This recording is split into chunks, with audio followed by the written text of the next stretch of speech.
What if it wasn't just anxiety? What if it wasn't just depression or sleep disorders? Hi.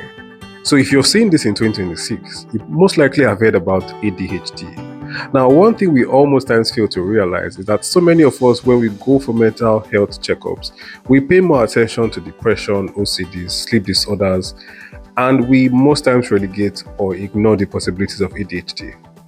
Now, fun fact, all these conditions most times share similarities in symptoms. So sometimes it may just not be anxiety, it may be ADHD. Now in this video, we're going to walk through these conditions and see why in most cases we mistake or most times ignore ADHD and only attend to the other conditions. We'll first start with OCDs. Now in most times when we treat OCDs, we're looking out for the obsessions and the compulsions, and we ignore the ADHD impulsivity, which makes these compulsions a little more difficult for us to resolve. And then there's the bipolar disorder, mood swings, switches, and restlessness. And we pay so much attention on bipolar disorder, and we fail to realize that restlessness is also a very solid symptom in ADHD.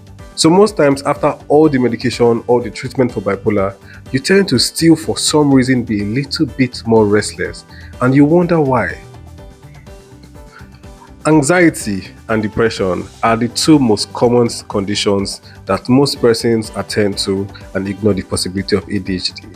You spend so much time going on therapy, you spend so much money on antidepressants, and after a while you get a little relief from the depression, a little relief from the anxiety, but for some reason you still struggle with executing tasks, you still struggle with following through with instructions, and you wonder why.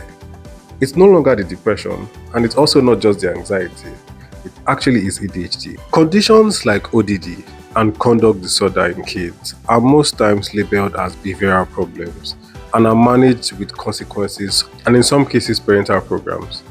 And almost every time we undermine or ignore the possibility of a dysregulation which looks a lot like ADHD. And then there's also the case of dyslexia, where we pay so much attention to reading interventions and even speech therapy, and for some reason undermine or forget the inattentiveness, which looks very much like ADHD. We can keep going on and on with different conditions and how they all get to be sometimes just looked at as just conditions or rather standalone conditions, and we ignore the possibility of ADHD. You may be asking, why is this so important? And now, when you attend to only depression or dyslexia or sleep disorders or even anxiety, and you fail to also attend to ADHD, you're only solving half the problem, you're only getting half the relief. With Unmask ADHD, you have a proper evaluation. That's where you actually take our screener test. You do get a proper evaluation of all possible conditions and the proper way to go about it. Don't just watch this video and sit back. Share this video to someone who would need it. Bye.